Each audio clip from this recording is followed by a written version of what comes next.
The sterile white walls of Research Station Epsilon 9 seemed to close in on Dr. Marcus Holloway with each passing moment. Outside the reinforced viewport, the swirling gases of the Andromeda Drift created a mesmerizing dance of purple and silver, a stark contrast to the clinical environment inside the station. Marcus ran his fingers along the genetic sequencer, its holographic display flickering with the unique markers of his DNA, a testament to his singular existence. He was the last. The weight of those words had haunted him for decades. Not just the last human in this sector of space, but the last of an entire civilization that had once spanned multiple star systems. The Vorna, a species of extraordinary genetic complexity and technological brilliance, reduced to a single genetic memory carried within his own body. Dr. Elena Rodriguez, the station's chief medical officer, entered the lab. Her dark eyes held a mixture of professional concern and genuine compassion. "Marcus," she said softly, "the latest genetic analysis is complete. Your cellular structure continues to defy every known biological paradigm." Marcus didn't turn immediately. He knew what she meant. His body was a living archive, a biological museum of a civilization that had vanished almost overnight. Genetic markers that shouldn't exist, cellular structures that defied conventional scientific understanding, and memories, fragments of a culture so advanced it seemed like magic to modern scientific minds. "The quantum resonance patterns are increasing," he murmured, more to himself than to Elena. "Something is changing." The station's quantum communications array had been picking up increasingly complex signal patterns over the past few weeks. Most would dismiss them as cosmic background noise or computational artifacts. But Marcus knew better. These were no random signals. They were structured, deliberate, potentially alive. Elena approached, her footsteps precise and measured. "The Xenobiology Council wants another report. They're skeptical about your theories." Her tone carried an unspoken understanding. They had been through this countless times before. Marcus finally turned, his pale blue eyes, an unusual color that spoke to his alien genetics, meeting hers. "They always are. But these signals, they're different. There's a complexity, a rhythm that matches Vorna communication protocols." The station's artificial gravity hummed softly, a constant reminder of humanity's technological achievements. Yet for Marcus, it was a pale imitation of the gravitational manipulation technologies his people had mastered millennia ago.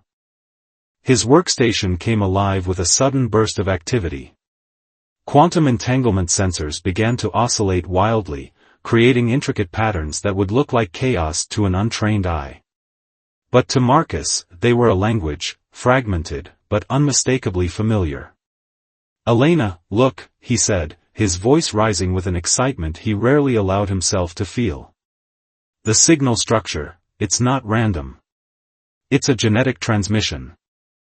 She leaned in, her skepticism momentarily replaced by professional curiosity. The holographic display showed complex molecular patterns interwoven with quantum state information. It was unlike anything in current xenobiological databases. "Impossible," Elena whispered, but her eyes told a different story. Marcus knew what this meant. For years, he had been the sole curator of his species' genetic legacy. Studied, prodded, analyzed, always an object of scientific fascination rather than a living being. But these signals suggested something more. A possibility. A hope. "They're trying to communicate," he said, his hand trembling slightly as he manipulated the holographic interface. "After all this time, someone, or something, is reaching out." The station's computer began to decode the transmission, layer by layer. Each decryption revealed more complexity, more intention. It wasn't just a signal. It was a message. A call. A beacon. Marcus Holloway, the last of the Vorna, leaned closer to the display. For the first time in decades, the crushing weight of solitude began to lift. Something was coming. Something was waiting. And he was going to find out exactly what. The swirling gases of the Andromeda Drift continued their eternal dance outside, indifferent to the monumental moment unfolding within the station's walls. But inside, everything was about to change. The neural interface hummed with a soft, rhythmic pulse as Marcus connected himself to the advanced memory extraction chamber. Specialized quantum entanglement nodes lined the interior, designed to interface directly with his unique genetic structure. Elena watched from behind the reinforced observation glass, her breath catching in her throat as the complex procedure began. This was more than a scientific experiment. It was an archaeological expedition into the deepest recesses of his own genetic memory. The chamber filled with a shimmering, translucent light, quantum particles dancing between the molecular spaces of Marcus's consciousness. His body remained motionless, suspended in a field of electromagnetic stability, while his mind traveled through corridors of memory that no human had ever traversed. First came the fragments. Disjointed images of a civilization that defied contemporary understanding. Crystalline cities that seemed to breathe with living architecture. Massive structures that manipulated gravitational fields as easily as humans might adjust room temperature. Vessels that moved through space by bending reality itself, not through crude propulsion systems. The Vorna were not just a technologically advanced species. They were architects of reality. A memory crystallized. Marcus saw himself, or rather, an ancestor, standing in a grand chamber. Walls of living crystal pulsed with information, communicating in a language that was part mathematics, part emotion, part pure quantum state. Beings moved around him, their forms fluid and changing, adapting to environmental needs with a grace that made human evolution seem painfully primitive. He remembered, experienced, the moment of first contact. Not with humans, but with another civilization that had triggered the chain of events leading to the Vorna's near extinction. The quantum convergence, they called it. A moment when multiple realities intersected, creating a cascade of quantum instabilities that threatened to unravel the very fabric of existence. The Vorna had been the guardians, the stabilizers. Their entire civilization was built around maintaining the delicate balance of universal quantum states. But something had gone wrong. Flashes of conflict. Beings of pure energy. Technological warfare that occurred simultaneously across multiple dimensional planes. The memories were painful, overwhelming. Marcus's physical body in the extraction chamber began to tremble, quantum markers flickering like distant stars. Elena's voice came through the communication system, calm but concerned. "Marcus, your quantum stress levels are spiking. Do you want me to terminate the session?" He couldn't respond. Not yet. Another memory emerged. A decision. A last-ditch effort to preserve their civilization. Not through physical survival, but through a complex genetic encoding that could potentially regenerate their entire species under the right conditions. Marcus saw the lead scientists, his direct ancestors, working frantically. They weren't just preserving genetic information. They were creating a living key, a genetic reservoir that could potentially reconstruct their entire civilization if the correct quantum resonance could be achieved. He was that key. The memories began to fragment again. Quantum states shifted. For a moment, Marcus wasn't sure if he was experiencing a memory or creating a new reality. The line between past and potential future blurred. A voice. Not spoken, but transmitted directly through quantum entanglement. The path is not complete. You must resonate. You must connect. The chamber's systems began to overload. Quantum particles leaked from the interface, creating small, beautiful explosions of light that danced around Marcus's suspended form. Elena's voice became more urgent. Alarms began to sound. But Marcus was beyond hearing, beyond seeing the physical world around him. He was lost in the fragments of a civilization waiting to be reborn. When he finally emerged from the memory extraction, 3 hours had passed. But for Marcus, it had been lifetimes. His eyes, when they opened, were different. No longer just pale blue, but with a hint of something else. Something that suggested he was no longer just Marcus Holloway, last survivor of the Vorna. He was becoming something more. The mysterious signals that had first caught his attention now made perfect sense. They weren't just a communication. They were an invitation. A call to complete what his ancestors had started millennia ago. The Interstellar Science Consortium's emergency meeting erupted in a cacophony of scientific outrage. Dr. Viktor Kaminsky, head of xenological research, slammed his hand against the holographic conference table. This is preposterous. Dr. Holloway is making claims that fundamentally challenge everything we understand about genetic preservation and quantum communication. Marcus stood resolute, his presentation hanging in the air, a three-dimensional map of quantum signal patterns that defied conventional scientific understanding. Elena sat nearby, her presence a silent testament to the credibility of his research. The signals are not random, Marcus declared, his voice calm but resolute. They represent a sophisticated communication method that operates beyond traditional electromagnetic spectrum. The Vorna developed a quantum resonance technology that allows information transmission through quantum entanglement at a level we've barely begun to comprehend. Admiral Konstantin Volkov, representing the Interstellar Defense Coalition, leaned forward. His cybernetic eye, a relic of decades of space exploration, scanned Marcus with a mix of skepticism and curiosity. And you're suggesting this technology could be used to reconstruct an entire extinct civilization? The conference room was a microcosm of humanity's most advanced scientific minds. Holographic displays flickered with complex equations, genetic sequences, and quantum state diagrams. Each represented a piece of the puzzle Marcus was attempting to solve. Not just reconstruct, Marcus corrected, but potentially communicate with potential survivors or genetic repositories that might have been dispersed across multiple star systems during the quantum convergence. Dr. Aisha Nadir, a quantum physicist from the Global Research Institute, spoke up. The energy requirements alone would be astronomical.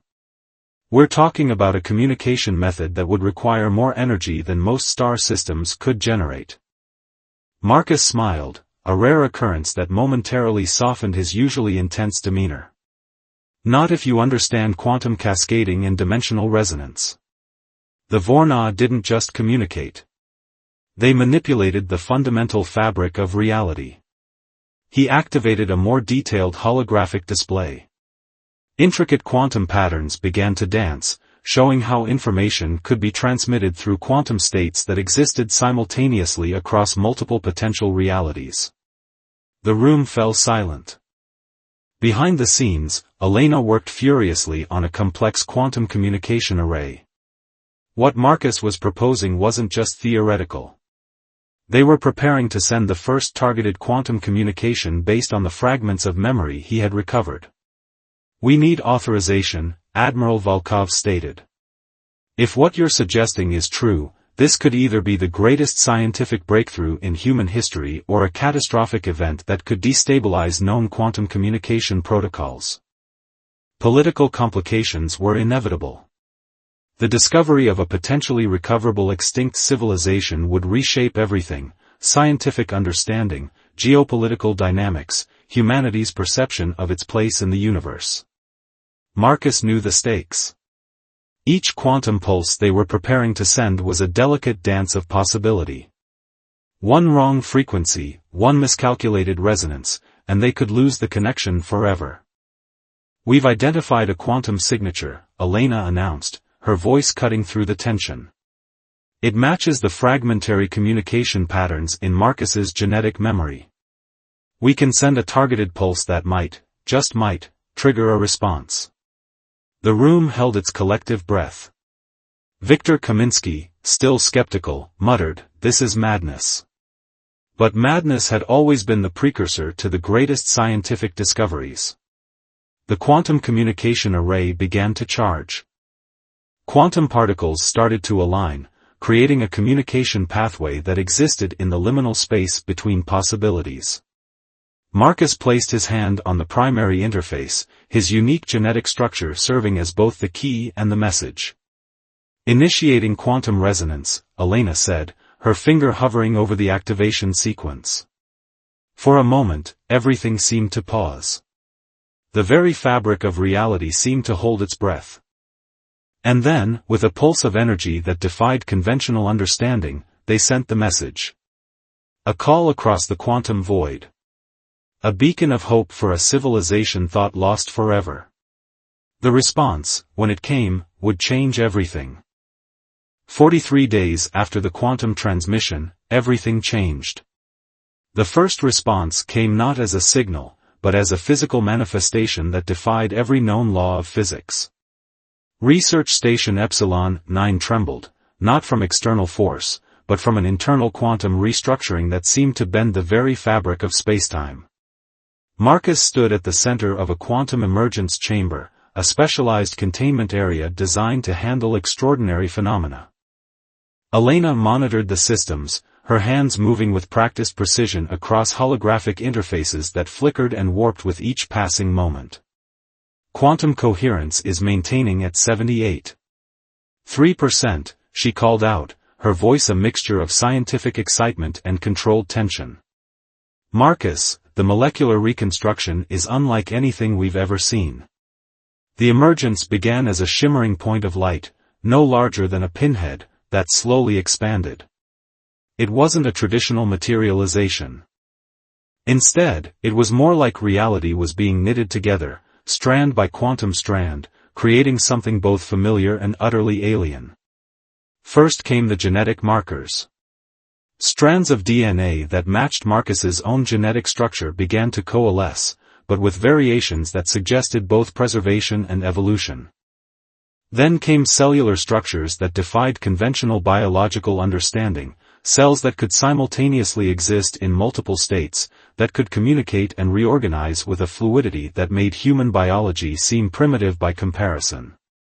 Admiral Volkov watched from a secure observation deck, his cybernetic eye capturing every microscopic detail. Beside him, Dr. Kaminsky muttered continuous streams of scientific notation, trying to make sense of the impossible happening before their eyes. It's not just a reconstruction, Marcus whispered, more to himself than anyone else. It's a communication. The emerging form began to take shape. Not a complete being, but a quantum construct, a living message that carried the essence of the Vorna civilization. Fragments of memory, technological knowledge, and genetic potential began to materialize. Quantum resonance at critical threshold, Elena announced. Her professional demeanor barely masked the tremor of excitement in her voice. The construct spoke, not through sound, but through a direct quantum transmission that Marcus could comprehend. Images, concepts, entire technological frameworks passed through his consciousness in milliseconds. The story of the Vorna's near extinction became clear. They hadn't been destroyed, but had instead scattered themselves across multiple quantum states as a survival mechanism. Marcus was more than just the last survivor. He was a beacon, a living quantum key designed to reassemble their civilization when the conditions were right. Political complications erupted immediately. The Interstellar Science Consortium scrambled to contain and understand the emerging phenomenon. Military representatives discussed potential threats. Ethical committees debated the implications of potentially resurrecting an entire civilization. We cannot allow an unknown quantum entity to potentially destabilize human space, Admiral Volkov argued, his cybernetic eye calculating potential threat scenarios in real time. But Marcus understood something they didn't. This wasn't an invasion. It was a rebirth. The quantum construct began to communicate more directly. Complex mathematical sequences that were simultaneously a historical record, a technological blueprint, and a genetic memory. The Vorna hadn't been seeking to return as they once were, but to evolve, to find a way to contribute to the universal balance they had once protected. As the hours passed, the emergence chamber became a crucible of possibility. Genetic sequences rearranged themselves. Quantum states flickered between potential realities. Marcus stood at the center, serving as both translator and conduit. "We are not returning," the quantum construct communicated. "We are becoming." Elena approached Marcus, her hand hovering near a critical systems override. "Are you hearing this?" she asked. Marcus nodded, his eyes reflecting quantum patterns that seemed to dance with intelligence and purpose. The fate of two civilizations hung in the balance. The moment of true convergence was approaching. And nothing would ever be the same again. 6 months after the quantum emergence, humanity grappled with a new reality that challenged every fundamental understanding of life, consciousness, and civilization. The Vorna were not returning. They were transforming. Research Station Epsilon 9 had been completely restructured. What was once a clinical scientific outpost now resembled a living entity, its walls pulsing with quantum-adaptive materials that could reconfigure themselves based on immediate environmental and communicative needs. Marcus stood at the center of this new reality, no longer just a scientist or the last survivor of a lost civilization, but a bridge between two modes of existence. Elena Rodriguez had become more than a colleague. She was now a critical interface, her scientific expertise complementing the quantum consciousness that was slowly integrating with human understanding. Her neural implants had been modified to facilitate communication with the emerging Vorna quantum network, a delicate dance of biological and quantum intelligence. "The transformation is not about recreation," Marcus explained during a classified briefing to the Interstellar Governance Council. "It's about evolution. The Vorna understand that survival is not about preserving a specific form, but about adapting to maintain universal balance." The quantum construct had revealed the true nature of their near extinction. The Vorna had been quantum guardians, maintaining critical balance points in the universe's fundamental structure. Their apparent destruction was actually a strategic dispersal, a method of preservation that allowed them to survive across multiple potential realities. Admiral Volkov, still skeptical but increasingly fascinated, watched as quantum patterns danced across holographic displays. Genetic sequences that once seemed impossible now formed intricate communication networks that spanned beyond traditional dimensional understanding.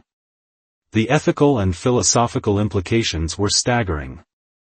"We are not replacing humanity," the quantum construct communicated through Marcus. "We are offering a path of coexistence and mutual evolution." Technological breakthroughs emerged at an unprecedented rate.